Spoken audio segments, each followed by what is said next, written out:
Everyone thought Meghan and Harry had it made the moment they slipped behind the private gates of their new Montecito estate. Imagine 9 bedrooms, 16 bathrooms, a 2-story library lined in dark leather-bound tomes, and neighbors like Oprah Winfrey just down the road. It looked like a fairy tale castle tailored for modern royalty, and in many ways it was. But all that fantasy came with a hidden price tag that keeps ticking up every single day. From the moment they stepped foot on that sun-drenched lawn, reality began to creep in the form of unpaid security bills, drone detection systems, and enough staff salaries to employ a small army. What you're about to see is not just a behind the gates tour of glamour. It's a deep dive into an operation most of us could never afford. We'll trace every dollar spent, every lawsuit filed, and every disappointed dream left behind the walls of this $15 million mansion. Because this story isn't only about bricks and marble. It's about the collision of fame, privacy, and the brutal cost of living like a king and queen in the modern world. Let's rewind to June 2020. At the height of global lockdowns, Harry and Meghan secretly closed on this sprawling 7.44-acre estate for $14.65 million. They thought they had finally secured peace, until reality TV crews, paparazzi drones, and neighborhood gossip followed them through every corridor. Their first attempt at refuge was Tyler Perry's Beverly Hills villa, but after drones hovered just 20 feet above their pool, capturing photos of baby Archie splashing in his float, a lawsuit was filed, and they realized they needed something more secluded. That's when this Montecito property emerged from the shadows, brokered through a web of LLCs designed to protect their identity. On paper, it was a masterstroke. The previous owner, a Russian oligarch, had paid $25.3 million back in 2009 and later wanted $34 million, only to take a $10 million loss to make the deal happen. Meghan's stealthy LLCs secured the purchase at $14.65 million. A bargain, or so it seemed, because while Jonathan, their property expert, marveled at a prospective $15 million instant equity boost, the real math was far more complex. Inside, the mansion felt like a storybook come to life. Picture a full-size theater with seating for 20, a wet bar and arcade room 2 steps from a cathedral-style fireplace, marble-topped kitchen counters, straight out of Gourmet magazine, and a grand piano gifted by Tyler Perry himself.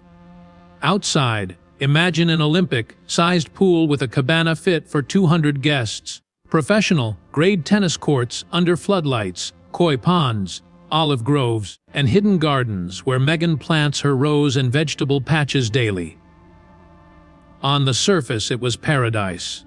But paradise comes with a price. Let's talk numbers. Mortgage $9.5 million.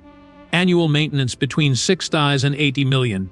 Covering full-time staff, gardeners, pool technicians, bodyguards, private chefs, nannies, and more. Add property taxes of $278,000, wildfire insurance at $47,000, drone shields, surveillance upgrades, and renovations that cost $500,000 in 2024 alone. Suddenly, that bargain basement price begins to look like a bottomless pit. Then there's the equity story. Zillow estimated the estate at $29.6 million by January 2025, a staggering 110% increase in under 5 years. Compare that to Montecito's median home price rising only 47%, and California's statewide jump of 41%. Meghan's name alone seems to charge any property she touches, a phenomenon analysts coined the Markle effect. Yet beneath the headlines lies a fragile foundation. Because market bubbles can burst, deals can fall through, and Netflix renewals can vanish in a puff of smoke. Speaking of Netflix, remember that $100 million contract they landed in 2020. It was supposed to guarantee Hollywood relevance and fuel the Sussex real estate empire. But while Harry and Meghan climb to the top, Spotify and Netflix follow. Up stumbled Meghan's cooking show with love, never cracked the top 300, and their teen drama tie in only managed a fraction of the views compared to other hits. Meanwhile, pressure mounted as their Portugal land deal for $4.7 million stalled in litigation, another five-figure expense hanging over their heads. Now layer in local drama. Helicopter noise complaints flooded Montecito, journal letters to the editor. TikTokers racked up 500,000 views on unauthorized aerial tours. Neighbors called Meghan the Princess of Montecito, praising Oprah's open, community-minded presence in contrast to Sussex seclusion. Katy Perry's 5-year lawsuit over a than $15 million disputed sale played out 2 streets over. Kevin Costner's $145 million beachfront compound sparked its own security skirmishes. What should have been a sleepy enclave transformed overnight into a celebrity carnival. Flashing cameras, fence disputes, and gasped-for-breath gossip. And then there are the history lessons in heartbreak. Elizabeth Taylor's 1950s Beverly Hills crash and burn. Marilyn Monroe's lonely Brentwood refuge, where stalkers turned sanctuary into hell. Howard Hughes's fortress of paranoia in Las Vegas. Judy Garland's MGM days of pills, performances, and ultimate tragedy. Each story echoes the same refrain. Fame builds walls that imprison as much as protect. Harry and Meghan's Montecito dream home is no different.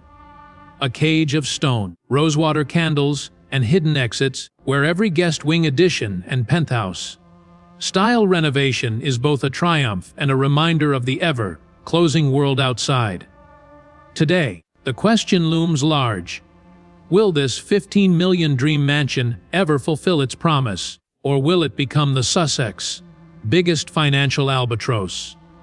With mortgage obligations, maintenance drains, potential market downturns, and the ticking clock on media deals, every passing day tests the resilience of their kingdom. Because in the end, the real estate game isn't only about who pays the most. It's about who can endure the invisible taxes that come with living in plain sight. Now, the unthinkable is happening. Meghan and Harry's Montecito estate is about to hit the auction block, turning their sanctuary into a spectacle that's attracting global attention. This isn't just another celebrity sale. It's potentially the most watched real estate event of the year. Bidders from London to Hong Kong are tuning in, eager to claim the property that once served as a royal refuge. With millions invested in custom renovations and top-tier security systems, who would dare outbid the competition? And what dramatic twists await when the gavel finally strikes? The auction date was set with little fanfare at first, but news spread like wildfire through real estate circles and celebrity gossip feeds. Industry insiders say the reserve price will start close to $25 million, well above the original $14.65 million purchase price, factoring the Markle effect, appreciation, and all the high-end improvements. That premium includes the newly added 200-square-foot guest wing, complete with 6 extra bedrooms and a private entrance for visiting dignitaries, celebrities, or future bodyguards.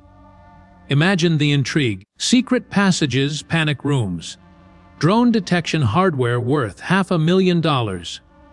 Every element has been upgraded to near futuristic levels. Behind the scenes, Harry's team of PR strategists is rumored to be orchestrating a parallel narrative, hinting at a surprise reserve lift or a possible last-minute private buyout.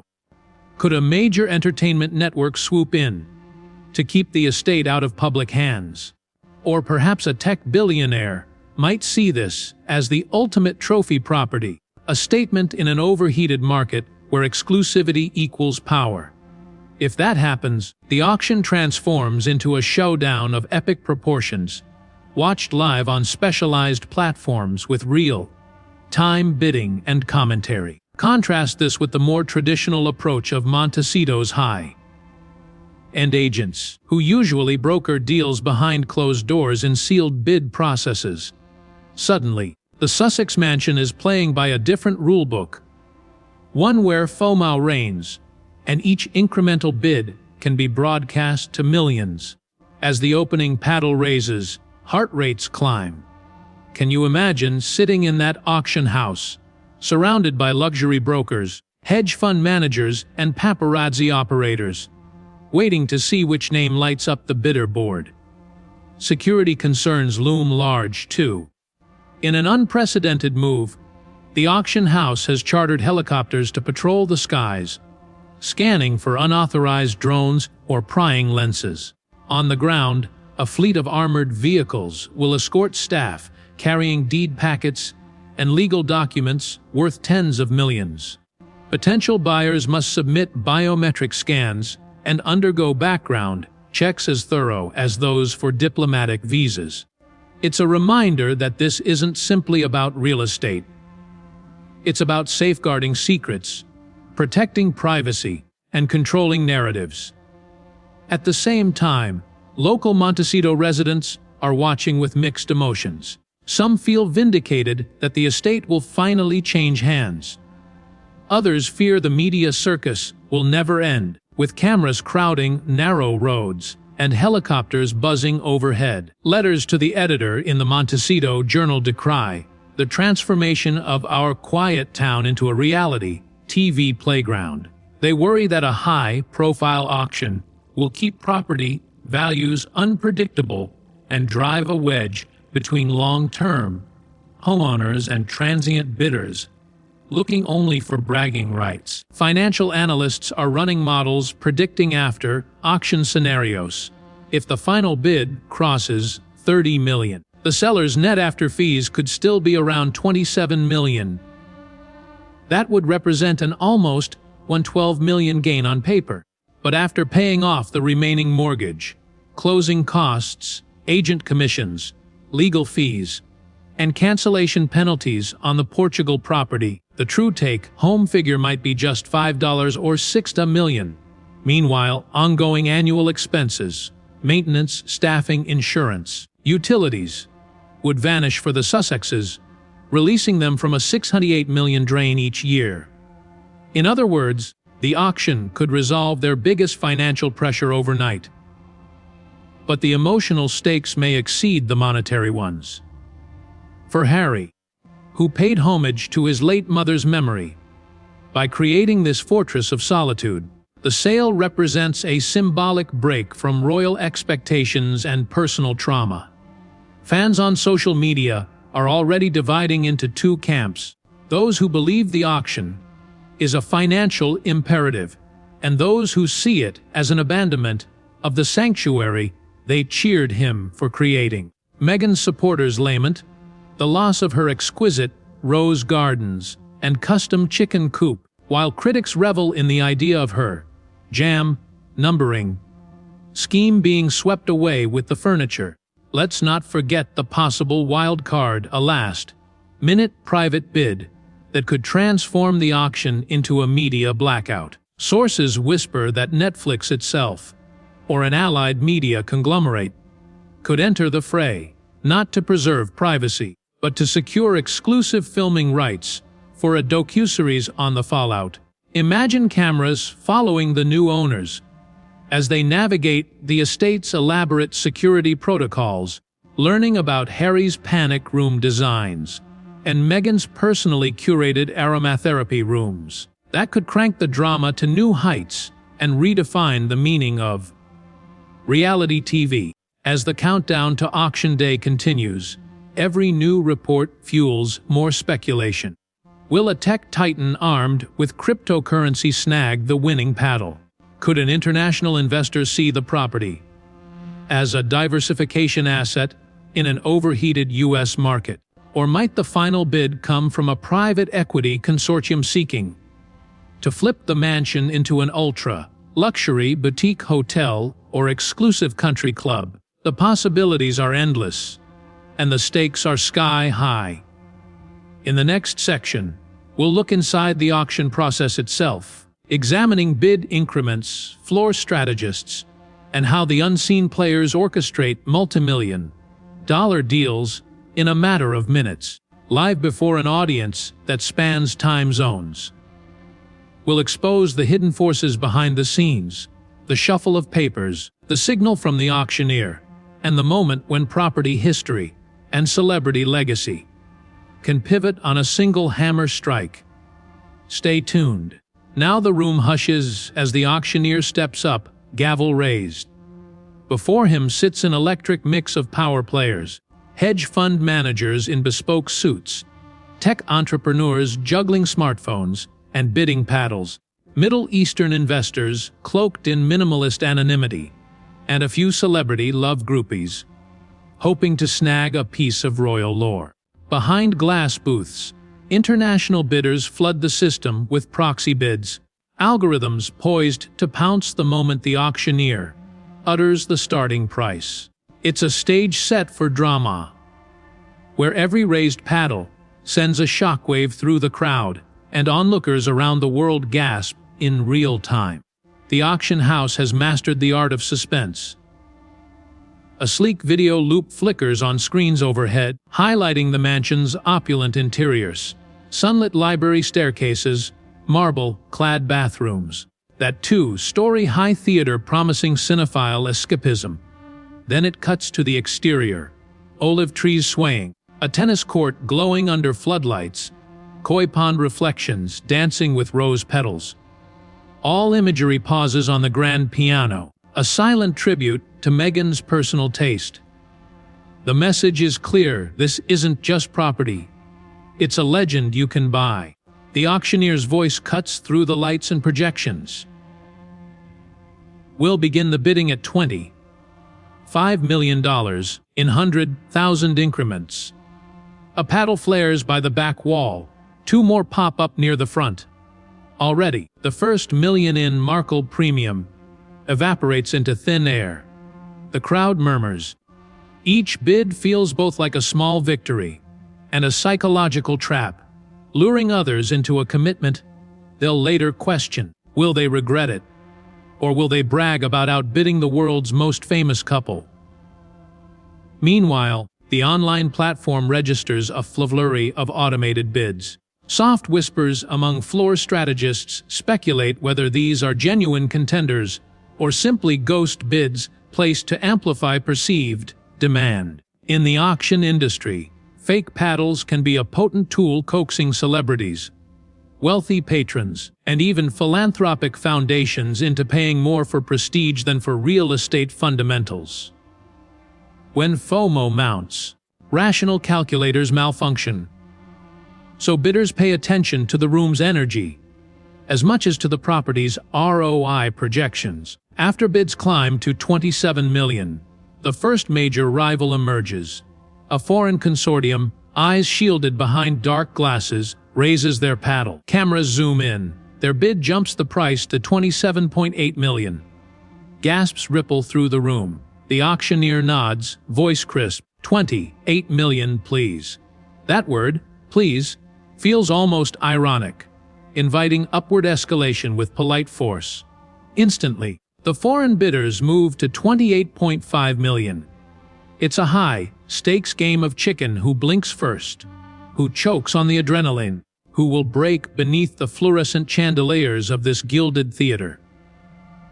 On the ground, security personnel scan for any unauthorized attendees.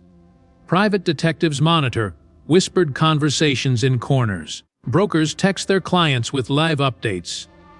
We're at $29 million and climbing, should we call it?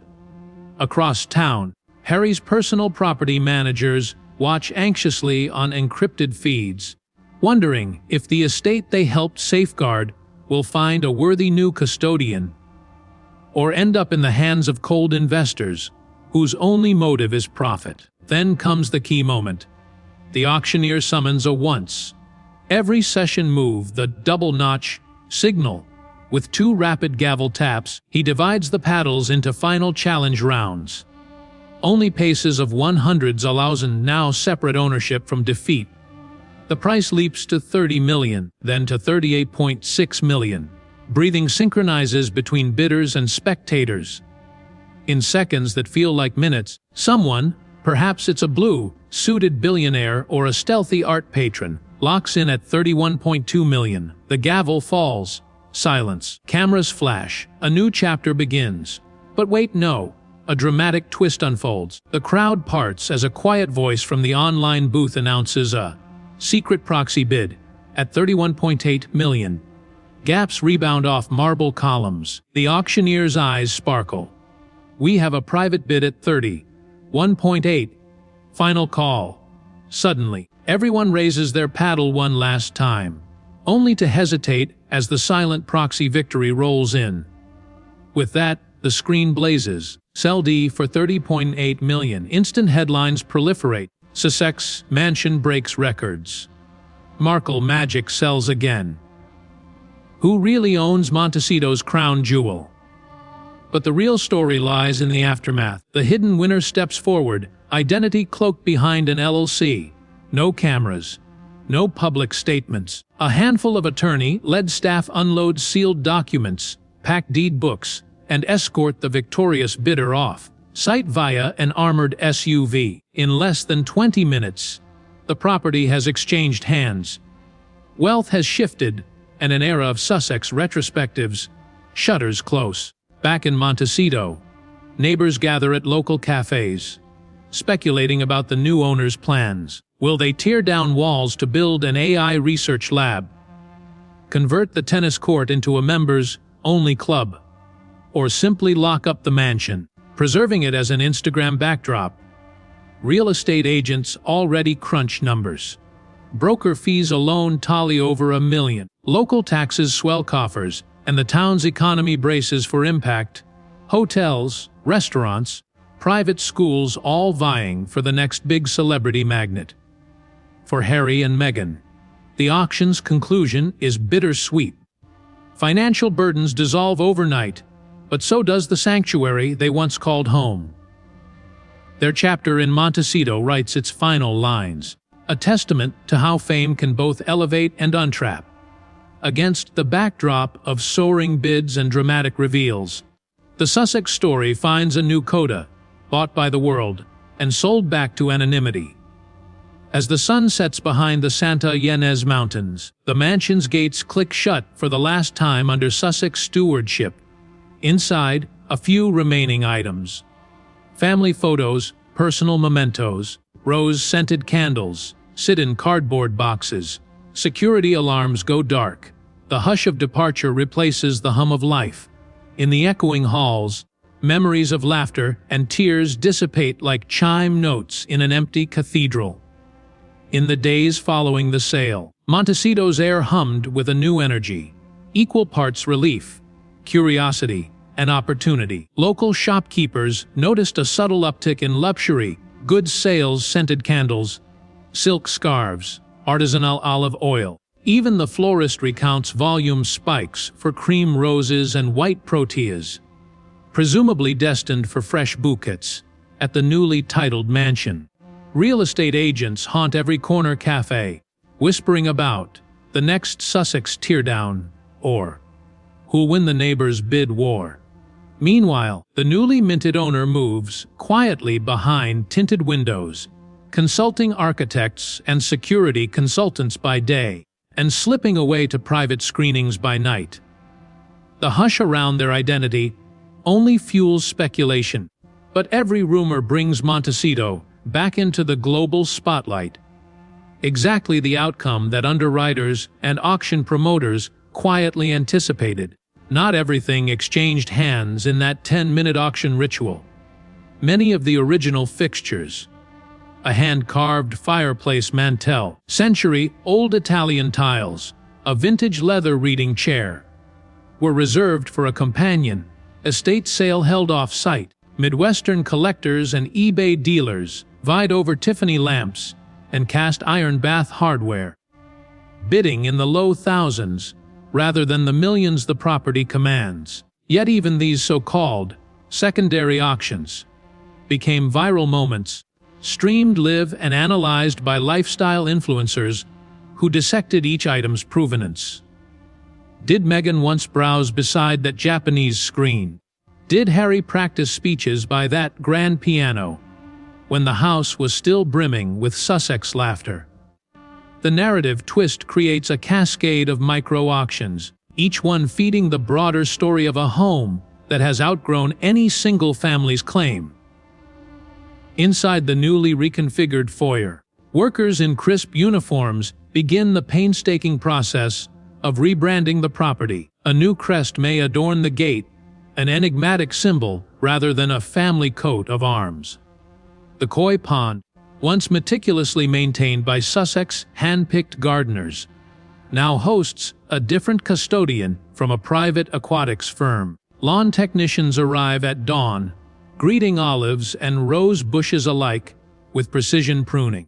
Reports suggest the new owner contemplates installing a cutting-edge smart irrigation grid, one that tracks humidity, solar exposure, and soil nutrients in real time. In other words, the estate enters a second life, where tech meets tradition, and where the mythology of the Sussex Sanctuary gives way to the less romantic, but equally potent legend of the next great Silicon Valley legacy home. As Montecito settles into its post-Sussex chapter, all eyes turn back to Meghan and Harry. Their decision to liquidate the estate was cast by some as a financial necessity, an exit from a $608 million annual drain. Others viewed it as a personal liberation, a symbolic release of a fortress that, despite its beauty, had become a gilded prison. Social media commentary swung between admiration for their resolve and speculation about what would come next: a condo in Manhattan, a vineyard in Tuscany, a discreet beachfront villa in the Bahamas. If history is any guide, the Sussexes will choose somewhere that balances visibility with invisibility. An oxymoron only a celebrity power couple could pull off, and one that ensures the world remains forever curious. Let's contrast this with the palace's internal calculations. At Kensington Palace, advisors watch these events with keen interest, calculating the global, cultural capital gained or lost by every Sussex move. When Meghan's personal brand soared, jam jars, books, casting calls, royal accountants recalibrated philanthropic budgets and tourism projections. Now, those same strategists catalog the auction's outcome in spreadsheets, noting how a $31.8 million sale affects royal real estate valuations, estate tax legislation, and even audience engagement statistics on YouTube and TikTok. In that sense, the auction was also a referendum on public appetite for royal-adjacent drama, on the durability of celebrity influence, and on the idea that even monuments of wealth can flip in the blink of a gavel.